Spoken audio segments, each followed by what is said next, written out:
Morning, everyone. Thanks for joining us. We'll go ahead and get started with Coach Eilert, and we'll turn it over for questions. Good morning. Looking back to the last three games and certainly trying to figure out how we, maximize, our potential, moving forward here. And as we finish the season with, the games we have remaining in the conference tournament, I think the biggest thing, I like to look at is what we can control. And that's, the biggest thing is take care of the ball. We looked at three games. It looks like, nearly 75 points off our turnovers in the last three games. And that's either us, our execution or us being sped up and making bad decisions. And so that's one of my key concerns moving forward, and something cleaning that up, outside of what we've, been worried about from day one is cleaning up possessions and finishing possessions with a rebound and not giving, all these teams second chance points, which Baylor certainly took advantage of us and scored on probably the 9 out of 10 possessions in terms of second chance points. So looking forward to taking on a good Central Florida team and welcoming them to the Coliseum, and trying to figure out, how we had a dismal performance down there in Orlando, and we're looking forward to having them in our home arena. Let's go first to Greg Hunter. So, Josh, you sort of covered this a little bit right there. I mean, when you get this deep into the season, how much really can you improve, and especially in areas that you've been deficient for much of the year? You show a lot of it's the things that you're consistently not shoring up. There's times we've been very good at taking care of the ball, and there's times we've been sloppy with it. So trying to find the areas that we can, the small areas that we can control. And like I said in the post game press conference, it's not always on the guards. The guards will take a lot of heat sometimes for taking care of the ball, but sometimes it's our effort and our cuts and our timing in terms of running our offensive sets and getting open. Sometimes that can be to blame as well. But we certainly need to value the basketball better and work for that absolute best shot. These live ball turnovers in the last three games has certainly, killed us. So, like you said, these are quick turnarounds, so 1-2 day preps in a lot of situations. So you got to figure out what you can, especially in a situation you play a team twice. What is the biggest thing that, is going to, move the needle in terms of, being successful from the last time you played them. And defensively, sort of the same thing, though. What is it that you think that, is there a pattern you can find that can help you guys get better there? Yeah, I mean, finishing possessions is the biggest one. I had our data people, our analytics people, break down and show them the difference of, if we're setting our half court defense and what our teams are shooting, or our opponents are shooting field goal percentage wise, if they don't get a second chance point, or we have a set defense and they're not coming downhill, off a live ball turnover, off a turnover in general. And those net numbers are staggering. And that's just us trying to control the game and the way we can control it. And that's one, taking care of the ball, which I keep telling these guys, we have to control the game with our offense. And one of that, just getting a really good shot, or two, getting our defense set because, we executed really well and we didn't turn it over. And then the other side of the coin is just finishing possessions with a rebound. So if first opportunity against a set defense, our field goal percentage defense is pretty good. And that's where we got to get to where we're, our defense is not putting up terrible position, and then we're checking out and finishing possessions. Let's go to John. You mentioned in your remarks about just the disappointing performance down at Central Florida. What was it that really bothered you with the way you played down there? Their physicality. Physicality was that, we didn't match that physicality. We didn't handle it well. We didn't turn the ball over all that many times, if I remember right, by the numbers. Take a look at it here, but what was it? We had 11 turnovers down there, which isn't a crazy, you want to keep that under single digits. But I think more than anything, their pressure sped us up. and we bailed on a lot of our actions, and we didn't certainly execute you know, to the standard that we need to execute to be successful. And you know, the pressure bothered us. They sped us up, and we kind of put our head down and drove it. And when in reality we should just move the ball and kept the ball moving and kept, you know, making that extra pass instead of, you know, feeling that pressure and just trying to fight it well, with a dribble. One more here real quick on Central Florida. They've only won once since you guys played them. What have you seen from them of late, particularly in this 3-game losing streak? You know, they're going through the same thing, you know, that we're going through, trying to grind out wins. And you know, the big game that I point to is that BYU game. You know, they go to BYU and you know, they put an enormous amount of points on the board there late, and they got to the free throw line, I believe, 42 times.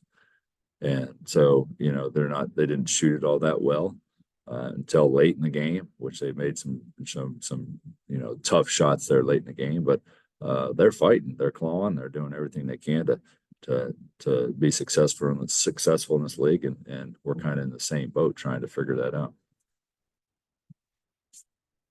Justin. Hey, Coach. Good morning. How are you? Morning, Justin. How are you? I'm fine. Hey, that first game against UCF, I think it was like 38% you guys shot. Josiah came off the bench and was the only guy in double figures, I believe. I might be wrong on that. But now you're coming off a game in which, you know, Raekwon gets more than 20, Jesse gets more than 20. Kind of the first game where they've been able to kind of go off at the same time. What can you take from that moving forward as far as, you know, how much differently offensively you guys can be as compared to the first time you guys played UCF? Well, Jesse didn't play in the first game, Right. so we'll be playing him with our full roster and playing at home. So that certainly should help, and it should help from the rebounding perspective, should help from the physicality perspective in which they play. Yeah, I mean, more than anything, you look back at all our sets and our execution, it might have been one of the worst executed offensive production we ever had. You know, like I said, you know, the pressure bothered us. Their pressure bothered us and got us sped up. So we need to clean up what we can clean up, and it can't be, you know, us against us. It's got to be us against them. You know, and sometimes in that game, it felt like we were disjointed in a lot of ways, and we weren't on the same page. And that was a credit to, you know, how they were playing us defensively.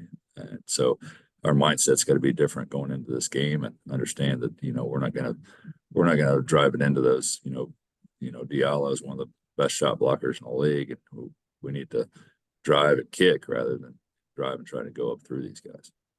In terms of that Raekwon Jesse combo there, their output against Baylor, can you move forward with that, thinking, okay, we could get some consistency there, and now we got to find that third guy? Or was the Baylor game maybe just like one of those nights for those two, if that question makes sense? I mean, no, I think those guys, we need consistency out of, you know, 4 or 5 guys. You know, right. it just can't be 2 guys, and we need to be. And like I said about Baylor, from day one, I mean, the reason they're so good is they get a consistent offensive production out of, you know, 6 or 7 guys, and you never know which way it's going to, you know, what they're going to hit you with, and who's going to hit you from night in, night out. And you know, we can't be a 1 or 2 sided attack. It's you know, we got to have 4 or 5 different lethal options out there. And you know, we have the guys that are capable of making shots and being a balanced team, and that's where we got to get to. Thank you, Coach. Appreciate it. Any other questions for Coach? Go back to Greg.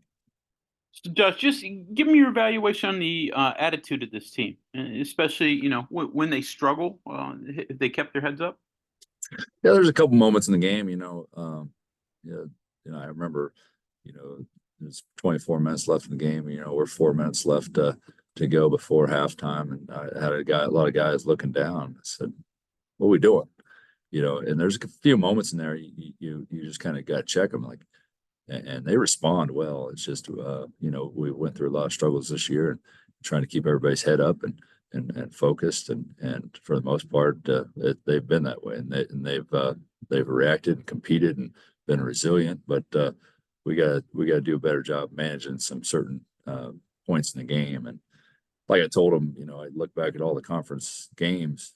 We had a long discussion yesterday. Look back at it, and the way we're starting the second half is critical to our success, and we got to be better coming out of halftime. The three wins we got in the league, we won that first 4 minutes or tied it, at least tied it. The other, what is it, eight games, we've had in conference play, the opponents won that first 4 minutes.